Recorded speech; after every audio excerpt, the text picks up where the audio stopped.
So far in Management 414, we've learned about GATT, the World Trade Organization, the European Union.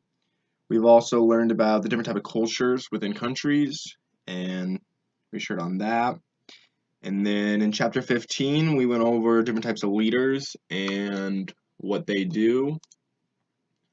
And this included tax-oriented leader, path goal, person-centered leader, democratic, and going over the performance maintenance theory and how I associate it with my life or career is working in a warehouse.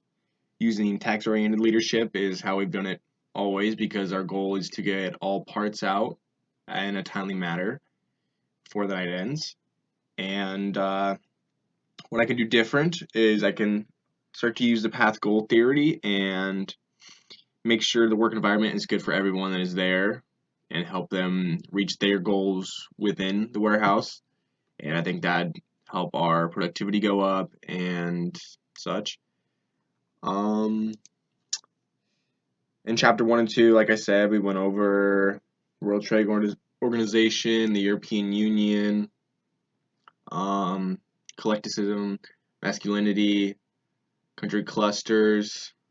We discussed like the different cultures that businesses have, and this would be, or just all cultures in general. You have national culture, levels of culture, business culture, and we also went over stories, rituals, how to be persuasive, stereotyping within countries, which never turns out well. We also went over NAFTA, APEC, what a foreign direct investment is, and over strategy formulation and social capital. What I could continue to do to accelerate my learning is just read the book more. I always kind of struggle reading, getting setting time for that. Another thing went over is developed and developing countries, kind of just reassured on that. Emerging multinationals. In addition to learning about cultures, within business cultures, we discussed how each country does their business different, as everyone says,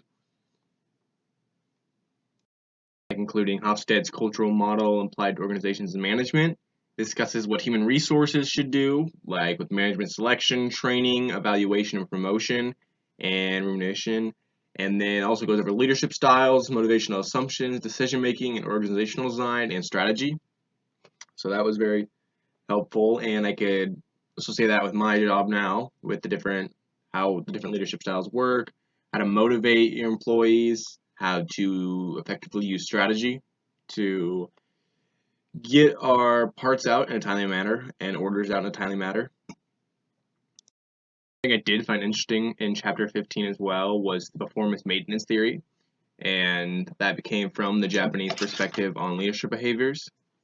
And it basically goes is there's two functions, and from the performance side of things, the leader works with the subordinates and helps them out and everything.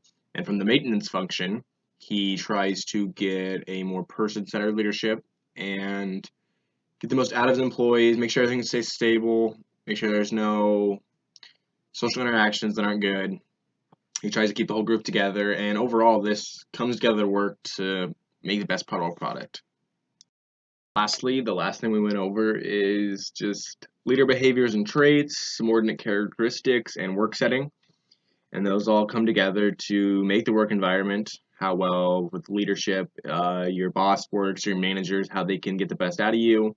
Subordinate characteristics, this is just how subordinates or employees work in different countries, how they differ, and how much they have in a say in the overall scheme of things. And the work setting is how nice a work setting they have, if they are given benefits, leadership opportunities, and depending on how well the work setting is for people, that depends on how well the product is made, how well productivity is decided. So altogether, I could use all these different traits to continue in my workplace and continue to implement it in my future future jobs and careers.